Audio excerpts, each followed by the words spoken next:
What's going on, everybody? Welcome back to another show. I got to come up with a name for this show because there really is no name. But welcome back. I've got another great guest today. It is Brianna Rooney with Techies and the Millionaire Recruiter. Brianna, welcome and thank you for being here with us today. Hey, Donnie. Thank you so much. Glad to be here. Awesome. So where are you? Tell us a little bit about yourself, Brianna. Where are you located right now? Actually, in Southern California. I'm in beautiful Thousand Oaks, but I only recruit for the Bay Area. So San Francisco, San Jose, up to, all the way.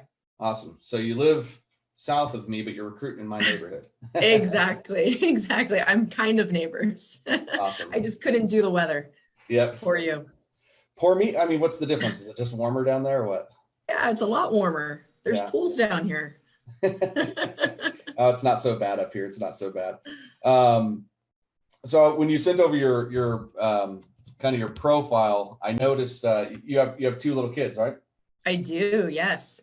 My 6-year-old, well, my 5-year-old's about to be 6 in 2 days. Woohoo! Awesome. And share with their names because I know you got a really unique names, and I love them. So no one ever believes me. So Diego Danger is his name. Danger is definitely his middle name.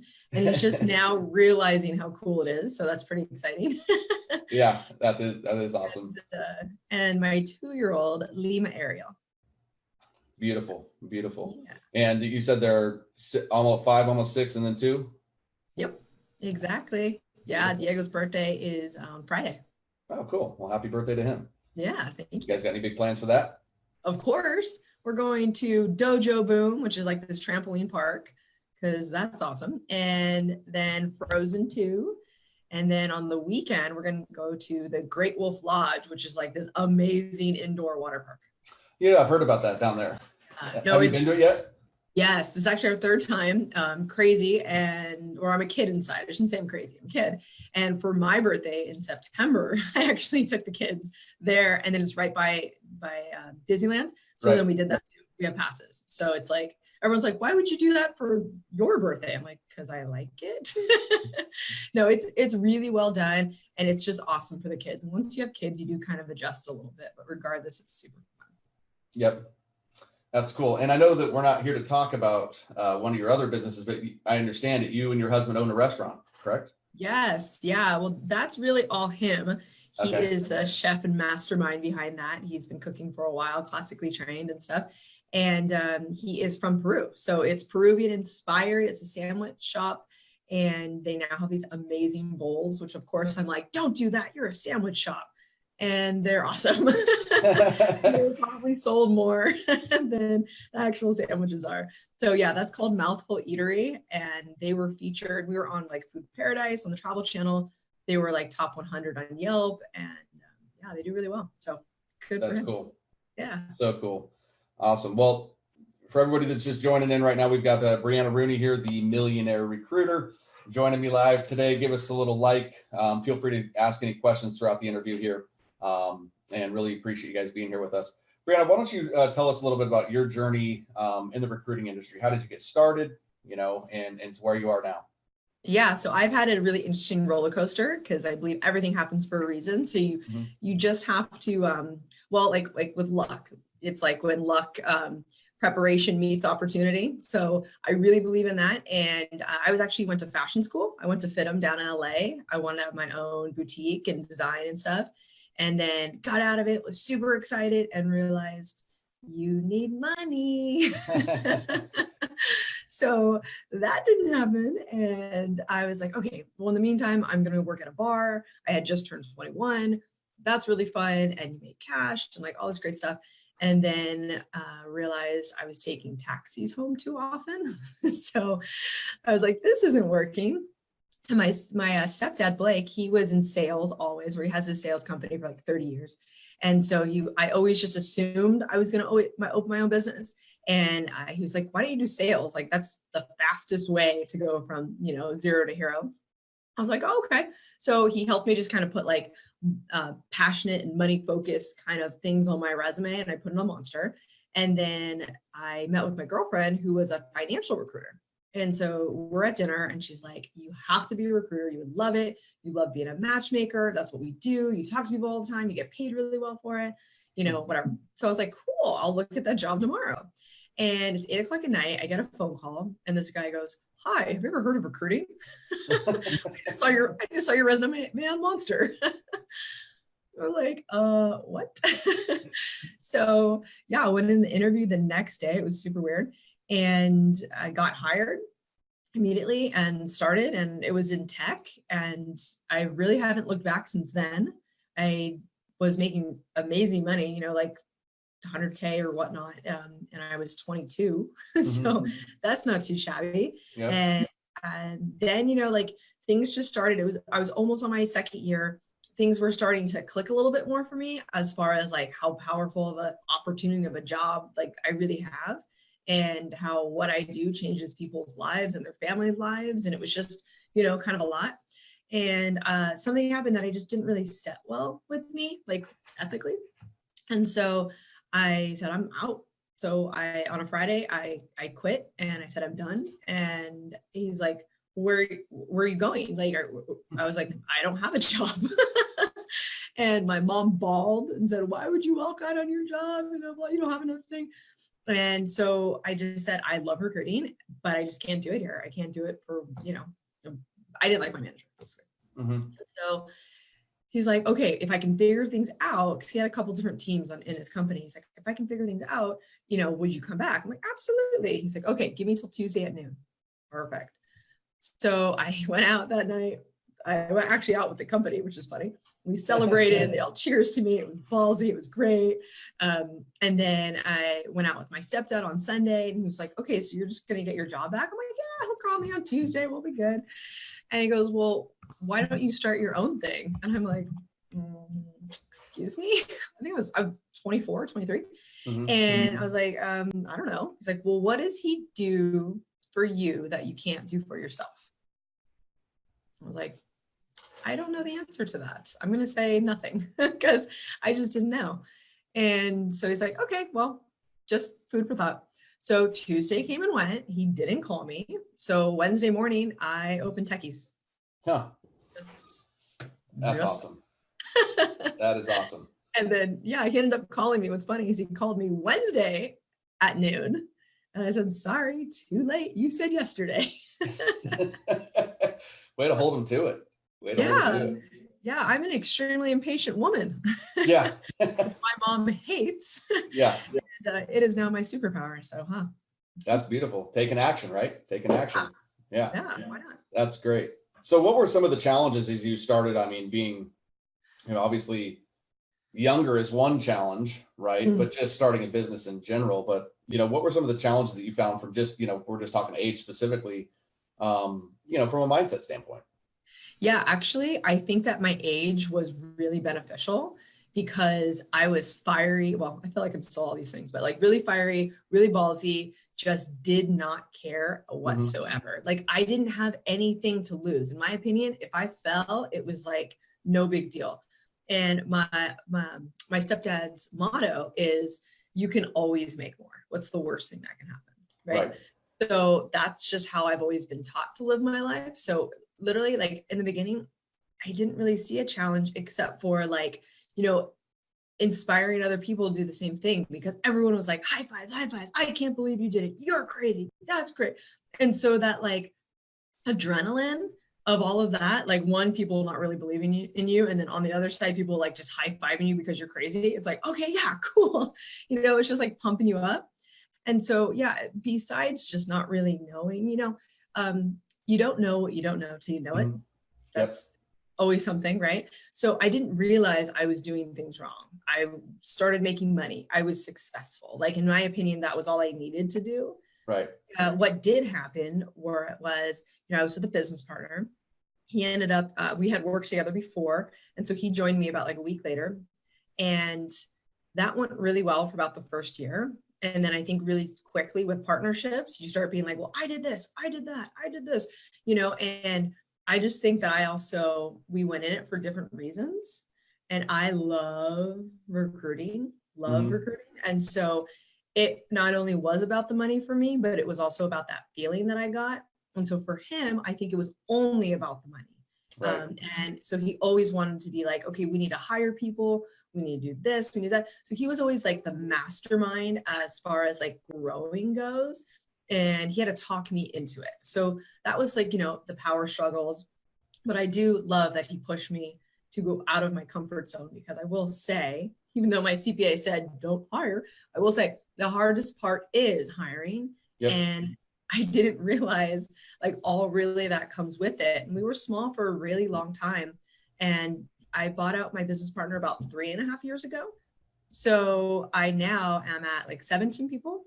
Wow. And so I have built, with the help of my chief growth officer, Emily Stellick, I have built this incredible infrastructure over the last couple of years, I would say, because like the first year you buy them out, you're like, okay, I survived. We're still good.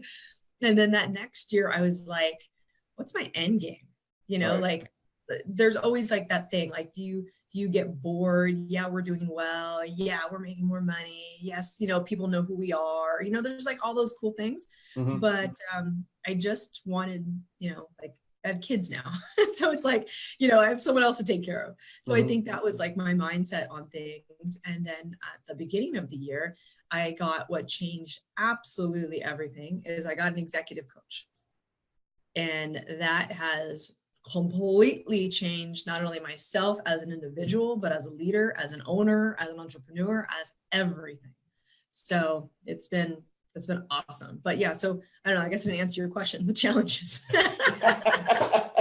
No, that was good. I love it. You got the whole scope there. And I love, your kind of your last comment about, up leveling and choosing to work with a coach. I mean, and how impactful that's been with your business. So many people are afraid to kind of get that help, right? They want to do it all. I was totally afraid. I should have gotten help a really long time ago. It actually took, which is funny, gives me the chills really, my friend that got me into recruiting or told me about recruiting, it got her to say, I was telling her the challenges, that I was having. And so she goes, why didn't you get an executive coach? I go, whoa.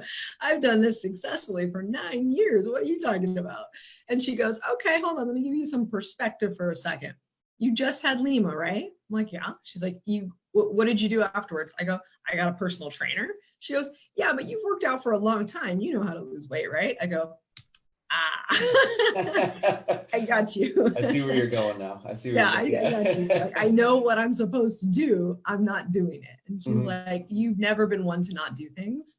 So you need help. And actually it was crazy. The first month of meeting once a week, I was really insecure about it and I didn't tell anyone. And it was almost like, I had to sneak out of the office, every Wednesday morning, or come in late basically. And it was like kind of embarrassing, like, oh, hi, you guys, I'm your leader and I've done this for 9 years and I need help. It was like I was an AA or something. Mm-hmm. But very quickly I realized, actually, no, you should be with the leader that wants to constantly grow and push the limit. And, you can't lead anywhere that you haven't already been yourself. So yep. It's been amazing. And now I shout it through like from the rooftops. So you said you have 17 people on the team now? Yes. So what are the challenges? Now you can answer this challenge question for me. Okay. Okay, I'll answer your question. What are the challenges between when you were just doing it by yourself now to where you're running a team? What's the God, it's difference? Like, it's totally different. Before I had my coach, I thought of employees as I was babysitting, and I quickly got smacked on the hand for that. They're like, why are you babysitting? It's not your kids. I'm like, well, kind of. So the challenges are to realize that you can't lead just one way. Every single person is different, and every single person wants something different and wants to be acknowledged differently. And so there's no like cookie cutter thing. And so also realizing, I think the hardest part is realizing what a trigger is for you and how you deal with those key moments and handle that on the emotional intelligence aspect of things, and how you just don't let it get you off your A game. Because things can happen with employees that piss you off or challenge you or all these things. And all of a sudden, you're triggered and you're not responding the right way that you need to respond. Right. It's like you have to hold yourself to a higher power. How much of what you learned from your executive coach do you kind of try to, and I'm sure a lot of it is intentional, but like, do you try to take some of his approach and take that to your team? Almost all of it. Yeah. No, I mean, like, I feel like what I've always had inside me is I've always been really good at empowering people and getting in like the inside and helping them, fly. But there's a lot more tactical ways to do things. And so, like, just for an example, I would have, because I have meetings with everyone and I have commission meetings and I want to make sure that they're hitting their goals and all of those things. And I know what they are, right? So I would have this meeting and I would just basically talk at them. And after the meeting, I would be like, man, I nailed that. And you don't realize that as a leader, you shouldn't be talking the most of the time. Right. You be asking questions and putting them in different situations and asking them what to do, not telling them what to do. I think that was one of my biggest takeaways of mistakes that I've made for 9 years. So that was a biggie. That's huge. That's huge. It's huge you admit that too. That's the first step. Yeah. Very self-aware. Yeah. So you mentioned kind of the end game. What is the end game with just techies? What are you kind of trying to turn that into? Yeah, it's a little hard to answer that because I feel like always as a kid, I was like, I just want to retire as soon as I can. I'm going to retire when I'm 30. Then I hit 30. I'm like, I'm going to retire when I'm 35. Okay, I'm 35 right now. And so I'm like, okay, what's that end game? Is it retirement? But it's not. It's choosing if I want to be in retirement, if I want to do projects. What's cool for techies right now is that we're so like on the top of our game as far as being known in tech recruiting, especially with like high growth tech focused companies. So our referrals are so strong right now that one, I can't walk away from that. And then two, I feel like I need to grow the industry the right way, which is why we came up with the Millionaire Recruiter. Mm-hmm. MillionaireRecruiter.com. You guys haven't checked that out. And it's an eCourse to basically put you on top of your game as a recruiter, because there's a lot of fundamentals that people don't realize. And since the market is so strong for recruiting, everyone's joining it. And companies, for some crazy reason, they have decided they're going to close their eyes to what we actually do. They just know that we need us. So they're just hiring all willy-nilly anyone really that wants to sit in that seat, when really hiring is the most expensive, most powerful, challenging thing a company will ever embark on. And they're literally putting it in the laps of people that don't really know what they're doing. Right. So I feel like for techies, to educate and to bring on more very capable people is really important, regardless of what industry they choose, because as you know, recruiters in absolutely every single industry. It's crazy. I didn't know they were in hospitality. Like my husband got hit up. I'm like, oh, duh, of course there's recruiters in hospitality. Yep. There's recruiters everywhere. So yeah, we want to change that for the better and make more of it we're more of a staple, like a go-to as to how to do that. And then also on the diversity and inclusion aspect of things, I recently got certified in that. And there's only actually 400 people in the United States right now that have that certification. Huh. So I wanted to make sure that, especially in tech, they have some really big diversity challenges, not to mention, of course, the inclusion portion of it, which is the biggest portion. And so we were getting a lot of companies, clients asking us for illegal things and in the wrong way and for the wrong reason, like all this stuff. And it wasn't sitting really well with me, even though they're the ones that pay our bills, right? Right. So I was like, I need to understand this. And I know that it's more than just being a good person and a good company. So I got certified, did that for the week, and now I can actually certify people, which is really cool. So I want to then kind of take things to a higher level and make sure that as company-wides go, we're paying attention to the diversity and inclusion and training our recruiters on how to do that, because our recruiters are the ones that are in charge of doing that. Right. At least the hiring side of it, right? We're not in charge of inclusion, but it still trickles all the way down. So it's kind of like, here's the CEO being like, we need diversity. Here's the CTO, we need diversity. Manager, diversity, it like goes all the way down, and there's not that why. There's not like the, how do you recruit diversity, stuff like that. So on a broader spectrum, that's what I want to bring to an industry. And it's not just tech. It just happens to be that tech has a really big problem with it because our numbers are so low, when it comes to computer science. So it's interesting. Got it. Got it. I love that. I mean, I think you hit the nail on the head. The fact that like the topic is there. Oh, What absolutely. are we actually doing about it? And that's great that you've got something like that you're implementing, and not only for yourself and certified, but then you can bring that company wide. And I'm sure you teach that in the Millionaire Recruiter as well. Yeah. Some elements of that. So Mhm. that's great. What would you say? I mean, you kind of talked about it a little bit of how do you differentiate techies? There's a lot of recruiters, right? There's a There's a lot lot of coming in the noise. space, and most of them are transactional, right? Let's face it. I mean, we Sure. have to compete against these people that don't really care about the client and candidate. They just see a $20,000, $40,000 fee in front of them face. How do you Yeah. differentiate, and especially to a cold market, not somebody that really knows? I mean, obviously, if they've worked with you, they can do that, but Right. So for us, we're not just resume senders. I think what's crazy is that still people are spamming over resumes. They're still not talking to people and they're still making money off of it. Good for you guys. I think that's crazy that clients still don't care. But like I said, they don't educate themselves on what's going on. So the way we do that is we don't ever spam. I haven't used job boards for over 8 years. I'm only dealing with people that we've actually, hunted ourselves, right? Headhunters. So that's, I think, alone a really big difference, and it really like stands out. Also, what I think is really interesting is that we do full circle for circle, meaning we will help our clients with knowing exactly what kind of interview process they could benefit from. So when we have like that first initial phone call or outreach, it's very much like, look, what's your troubles? And then let me tell you if I can actually help you. We don't take on every client, and we're pretty straightforward with that. Like one, if we don't see eye to eye, that's not going to happen. And then two is like, if you have a broken process, if you're not willing to let us help that, then I'm not interested in going through it, because it's not me going through it, and it's my candidates going through it. And I cherish those relationships a lot. And so I don't want to put them through it because it makes me look bad. So it's very much, what's cool is the shift that I made from like my old position to Techees is we're partners. So like when we reach out to companies, we're like, hey, would you like to have a partnership with us? It's more of like that. Like, I don't work for you, you don't work for me. Yes, you pay my bills, but we're in it for the same reason. So.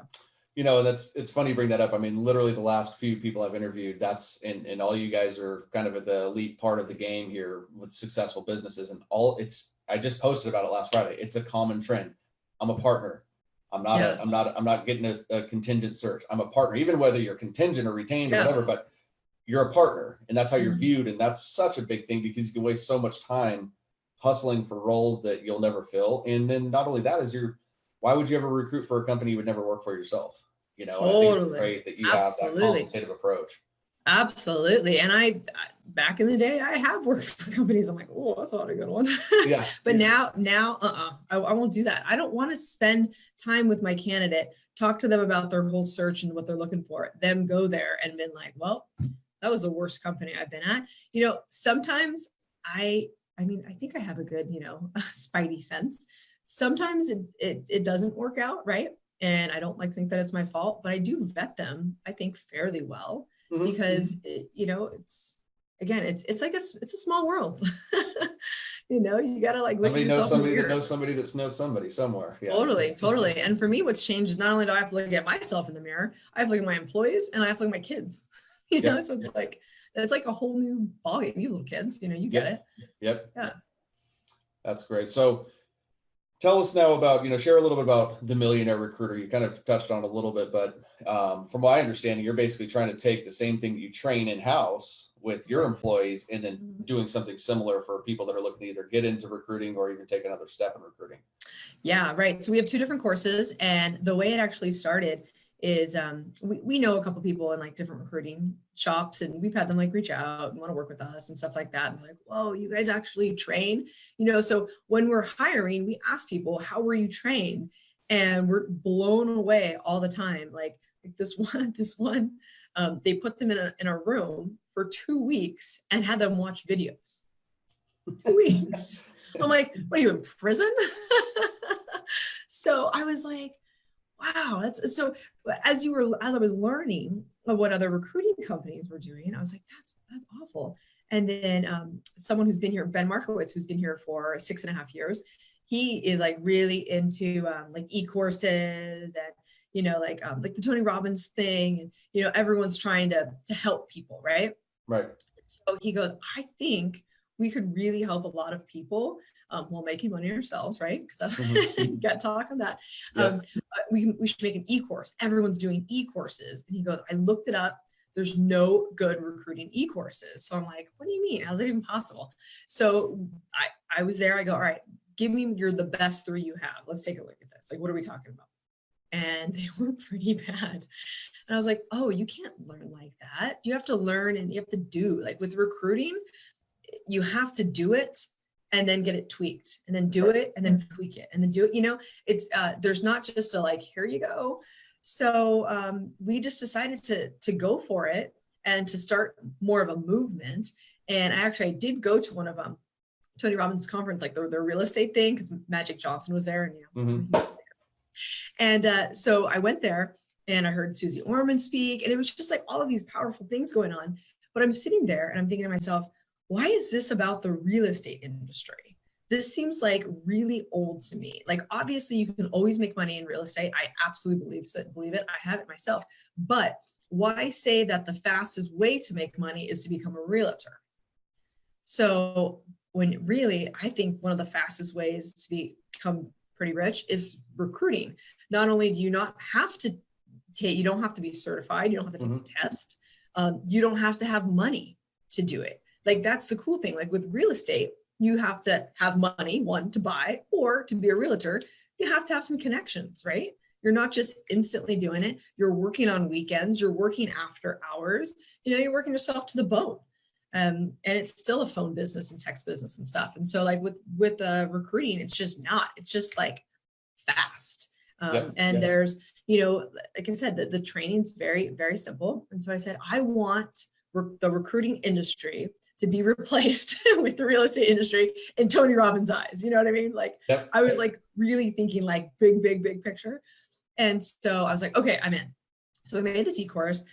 We got it professionally done, cost a ton of money to do, but it was really great. And then we kind of just started this movement, and a lot of people want their own business, but they don't want to go through, you know, like that's why a lot of people franchise. They don't want to go through the actual process of thinking of something and coming up, you know, like from scratch. They want something that's pretty much done for them. And so in theory, it's kind of like your own mini franchise, which, however you want to put it, you want to train yourself and go into, you know, just like a recruiting company like my own. Do you want to start your own recruiting company, which does take a lot? So it's not just like, that's the thing. It's not just the course you can take. You still need more stuff. Or do you want to just up your game because you've done recruiting, you like recruiting, you've seen good money, but not great money. And so that's where we come in. And so you do this, it's technically 3 hours. But the real goal is, one, you get 6 30-minute phone calls with either myself, Emily, who's my chief growth officer, has been with me for over 8 years, or Ben, who's been with me for 6.5, and he's a partner here. And so we switch around on who gets the phone calls, and really based on what topic they want. So it's a really like, we don't set any restraints. We don't tell them what they need to do because everybody learns differently. And so, and I think the 3 of us have our own strengths as well. Like, we're all really good at what we do, but we each kind of specialize in certain topics, right? Or we're like really passionate about certain things. So we do that, which is cool. And then really what's gold is all of our cheat sheets that we have. So everything, literally everything in there is what you would get is when you sit down at Techees and I train you. So that in itself is pretty powerful. Yeah, that's great. What would you say are some of the biggest takeaways that you're trying to get your clients to achieve going through, or your students going through, you know, the Millionaire Recruiter program? Besides making money? Well, yeah. Besides making money, yeah. Besides making money. Okay, then you know what? I would love like for them to get that first recommendation, like that first deal.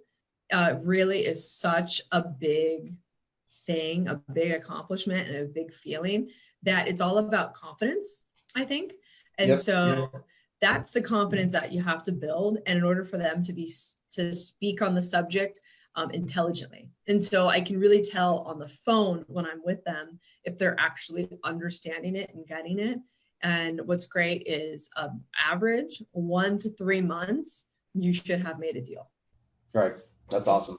Yeah, we have numbers all across the stats for the last 10 years here, and I have all sorts of different people here, so I think that it holds true. And so that's why we're able to really, as long as they're willing to put it in the work, because it's work. That's another thing. It's not some like get rich quick scheme, right? Yep. You want to put in the work, you have great work ethic, you want to actually learn and listen to what I have to say or Emily or Ben have to say, then they'll be really successful. So I think that that's the thing is for them to be able to click. Yep. Well, and I think one of the biggest things you said is that so many people take, I mean, obviously I have a course different, we've already talked, we're in different lanes here, but is people are looking for a magic pill usually coming in. Always. And realizing that there isn't one. And when you're working with somebody like yourself or myself, it's the work that we're telling you to do that's going to make you grow, right? It's not anything else. There's not going to be you're not going to watch a video and go, aha, like this is going to start happening now. It's like you really have to do the work. And that, if you're saying like the example of like being locked into a room for 2 hours for training, I feel like that's, whether it's done from a company, but that's also what you're seeing a lot from a lot of the trainers that are out there. Is everything is just here, watch this and then go make it happen. And it sounds like you guys have a good hands-on environment. I know for me, that's one of the things that makes me different in what my clients love. And it sounds like you guys have the same thing going on. Yeah, you have to. And you also have to, hold yourself accountable too. Yep. I think that happens because it's like, yeah, would it be great to just sell a bunch of videos to people and never have to talk to them ever? You know what I mean? Like in theory, yeah, that's great. It's like you have a product that's on the shelf somewhere, at a grocery store. But that's just not it. When you're dealing with, people's lives and hope, I think that's another thing. It's like they hope to be something. They hope they're motivated, hopefully. And so it's, you're dealing with all these different things, which you deal with yourself. I mean, I would imagine it's like, it kind of hurts when someone's not successful at it and they're struggling, right? But at the same time, if they're not putting in the work, then there's nothing you can do. Yeah, that for sure. I mean, it's when you've kind of been down the path and you've seen it work, and then somebody else, it's not working the way you think it should. Right. But I think one of the biggest things, and I actually had a conversation with a prospective client today, and he had worked with somebody else in the past, and his number one thing was like, hey man, this guy just basically shot a bunch of information at me, but I needed to help with the implementation. Right. And I personally think this is when you're talking about the educational space that we kind of are in, I think that's the biggest thing that's holding people back is they think that they can go watch this YouTube video or that YouTube video or go to this course, but then there's not anything that's like tangibly happening where they're implementing, because that's where the win is, right? Is in the implementation. Yep. Yeah. Absolutely. And you know what? Like there's times where I'm like, I don't think I could work from home. Like I have a strong work ethic, but working from home is a whole other ball game. You're really holding yourself accountable. And if you're starting from scratch, holding yourself accountable, then you better really up that. Yeah. And how important is how much accountability do you get from having the executive coach that you have? I saw him this morning. Great day today. So I see every Wednesday, and then I have a wrap up thing that I have to send him within, I think like 48 hours. So basically like, what's your takeaway? Make sure we're on the same page. What are you going to do? The 3 things you're going to do in the next 48 hours. What did you think was successful? What's standing in your way? It's like the same sheet every week, right? And if it doesn't pop up, it's like pops up again. It's like, okay, you're going to do this, right? And then 2 days before we meet, it's a similar, notes saying, what do you want to work on? What was your successes like last week? What are your challenges? Like same exact stuff. But again, it keeps popping up. And so he holds me extremely accountable. It has to be done by a certain time. Otherwise, we'll talk about it, which is like, okay, I don't want to waste my time getting in trouble. Right. And then also he, the memory and the notes he must take afterwards have to be pretty strong, because, he'll be like, hey, what happened with X? Or, hey, we were talking about, this person, did they trigger you again? Did they, so it's very much like in your face. And what's cool about it is at first when I had like a first couple sessions with him back in the day, I go, okay, so I need this done and that done. What do I do? He goes, well, what do you think you should do? I go, can you just tell me? Just tell me. That's what I'm paying you for. I actually told him that. He goes, no, I can't just tell you. He's like, this is why I'm here. Right. You're not here to get answers. You're here to actually change and grow. Yep. And so I was like, oh, this is going to be a lot of work. Yeah. It's so important. I mean, the accountability alone, if you were to strip away all the, I mean, he's obviously delivering gold. You keep talking about it, right? Mm-hmm. But just the accountability alone, I mean, how much of an impact do you think that's had on your business? The fact that you know that, oh, I've got to continue to show up and do this and keep moving forward, or huge. I'm going to hear from so-and-so. Yeah. Right. No, it's so huge. Yep. Not to mention, I've given like my own employees goals, right? And so I feel like by me giving them goals, it holds them accountable to me, but also it holds me accountable to make sure they're hitting them. I take that rather personally. Yeah. And if they're not hitting their goals, I am definitely going to find out why. And if it's on me at all, then, I change that. So yeah, we meet all the time too. I think holding people accountable is super important. We do all kinds of contests here, different contests every month, really honestly, depending on one, how we're doing, right? And then two, what issues are we seeing? And so a lot of times, the last few months, we've been doing partner challenges because we have really junior people, we have really senior people here. We don't have many in between. And right. So I really wanted to like team them up. And it also holds the senior person, it holds them accountable, makes them humble to be like, oh, I was here at one point in time. And then it also really boosts and energizes the more junior person. And I think that again is holding them accountable too, because I see so many amazing results when I give them a challenge. And yeah, I throw a little money at them and say, and the winner goes to breakfast with me and Emily. It's like these small little things. But it's about, I think, the win. And in general, people want to win. So they're going to do everything they can. And in theory, you could say, well, don't people want to just be successful? Shouldn't they just keep pushing the envelope anyways? But that goes to holding them accountable and constantly pushing. Yep. Mm-hmm. So how, we talked when we were talking on the phone the other day, we talked a lot about mindset and how really that's kind of everything when it comes to the success. I mean, all the ideas and all of that in the recruiting, no matter the industry, but like if you're not dialed in up here, totally. It's an uphill climb. And even when you are dialed in up here, it's an uphill climb. Yeah. But I had a moment yesterday. What are some of the things, from a mindset that, do you think are important? Okay. So I saw this great thing about Warren Buffett and what he did for his pilot. So he had the same pilot for, 10 years. And he was, I guess, one of the best at Air Force One, stuff like that. And so one day he said, look, I really like you, but why are you still my pilot? Don't you have dreams? I know what you make. I know you can go do your own thing, right. Stuff like that. And he goes, yeah, I have ideas. He goes, okay, great. Write down 25 goals and then come bring them to me.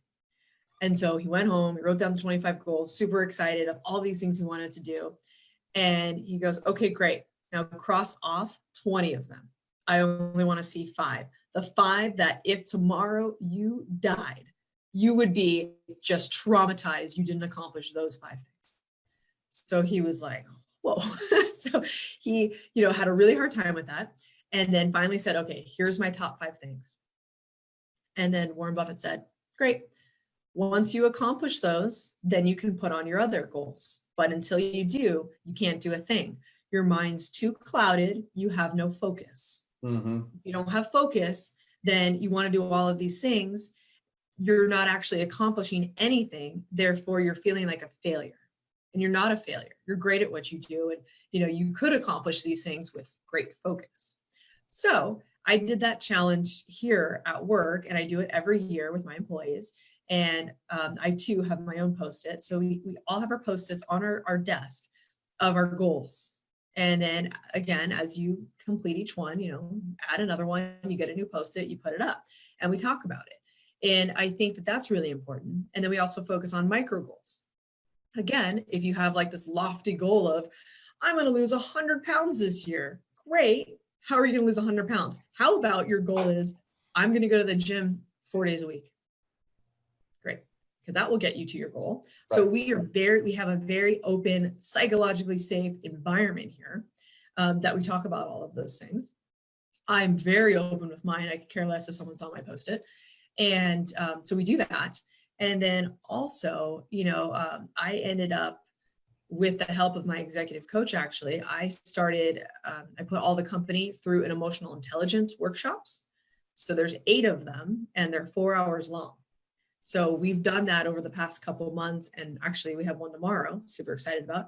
And we have like 3 more, I think, for the year. And then we'll have gone through it all.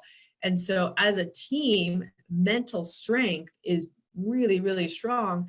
If you can't communicate, you're not self-aware of how you communicate, you cannot possibly work as a team. And that's one of our strengths. So I have noticed significant amount of difference by making sure everyone's head is in the game. And look, things happen in life, again, we're going to talk, you got kids, right? Who knows what's going on in people's lives? Kids are not, right? And things happen, and you have to walk through the door with your game face on.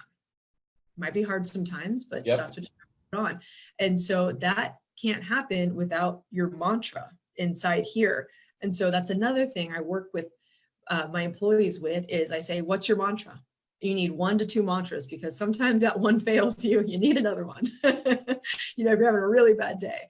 And so I do talk to them about that as well. And I tell them my mantras, and in order to get strong up here, because it takes a lot of work to be successful and to constantly stay on that game, because you can have a really great month, especially in sales, you can have a great month, and then you are 0 the next month. And all of a sudden that great month turned into an okay month, so it's a huge mental challenge that, you have to conquer. What is it? Are you comfortable sharing one of your mantras? Oh, I don't care. Yeah. One of them is, I will be rich, filthy rich. That got me through my first marathon. Thank you. And then my new one is, I will be the CEO I am meant to be. Love it. That's awesome. That's awesome. Do you do anything from yourself personally, like on a daily routine, to help build your mindset and to build your power? I'm pretty superstitious, so yes. First of all, I go to the gym at 5:30 in the morning. Okay. That to me is a must. I had never experienced anxiety in my life until I was pregnant with Diego. And it was like 6 months in, and I was like, oh, what is that? What is this? And then I got anxiety from getting anxiety. So I realized that in order for me to be Zen and to be what I feel is my normal, I have to exercise. I have to, get it out. And I think that helps a lot of people. So for me, I go, 5 times a week, early in the morning, and then start the day. And then I have like these little trinkets on my desk that I kind of rub and I say things, and I do my mantra, and I do all this stuff. Every Monday I have this one thing in particular I do, and I do this little thing in circles, and I got the whole thing. That's awesome. I'm all into it.